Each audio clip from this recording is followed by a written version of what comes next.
Good afternoon, and thank you for tuning in to Hotty Toddy News. I'm Michael Lawrence. If you've been on campus lately, you may have heard from one campus preacher who caused quite a controversy against Ole Miss students during a preaching session on the Ole Miss Circle.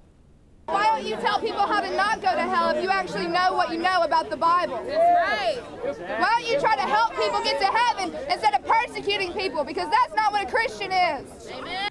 Campus preacher Daniel Rusk from World Outreach Evangelistic Ministries, Inc. came to Ole Miss campus this week to preach about sins. When we don't know God, we can't carry out His perfect will. But if people would know His will, then some of these things would diminish. Many Ole Miss students did not appreciate his preaching.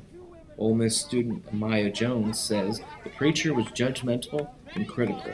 Well, there are people who get raped. There are people who go through very traumatic things in life. I've seen people like him who come and do the exact same thing, try to condemn the world. That's not your position. That's not, God didn't give that authority to any human being. Students lashed out at the preacher, shouted back at him, and threatened violence. Ole Miss Police Department was on scene to protect the preacher. They say Rusk had every right to be on campus. The World Outreach Evangelistic Ministries, Inc. is a ministry located in Scottsdale, Georgia. He is also on a YouTube channel titled Walk About Jesus that features his mission trips preaching the Bible at different campuses and across the country. Division I women's soccer is a highly competitive program that pushes players to the limit. Women are most susceptible to ACL damage, causing many athletes to experience a career-ending injury. Passion pushes athletes to the limit, but this level of intensity can cause more harm than good. For female soccer players, the average injury rate is 7.3 per every 1,000 athlete exposures. ACL injuries account for the longest recovery period. Rehabilitation is often the answer, but for those like Amanda Hill, the game will never be played again. Once that happened, the offer that I was committed to ended, and I had to start from scratch again. Amanda is a former member of Towson University's Division I soccer team.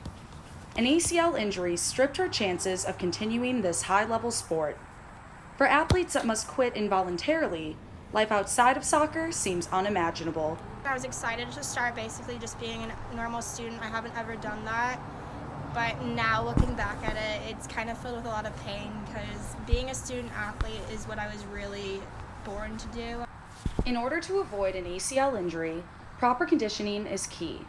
Women are 2 to 10 times more likely to encounter this, so learning the best prevention techniques is crucial. A good preventative would be stretching before and after a workout or a sporting event. The sinews in your legs really need to be stretched because they'll get too tight and it can cause injuries, and specifically ACL injuries. Chances of an ACL injury in women's soccer continue to grow. Results rely on proper care and awareness of the body. The Rebels for Suicide Prevention and the University Counseling Center held a candlelit vigil Thursday night in remembrance of those who we've lost to suicide. A board displayed the names or photos of at least 19 suicide victims. There were professional counselors at the event available to talk to anyone feeling depressed or suicidal. Founder and president of Rebels for Suicide Prevention, Elizabeth Long, is a suicide survivor herself and started the organization in October. Calling all theater lovers, tomorrow's Oxford Powerhouse Community Arts Center is hosting the National 10-Minute Play Festival. The 10-Minute Play Festival lets audiences enjoy many short performances at one major event. All entries are original, never-before-seen productions written by applicants of any skill level. This festival is produced by Theatre Oxford, and the entry fee is only $10 per script. One grand prize winner will receive a $1,000 award, plus the production of their winning play. Come see which show sweeps the competition this weekend at the Powerhouse.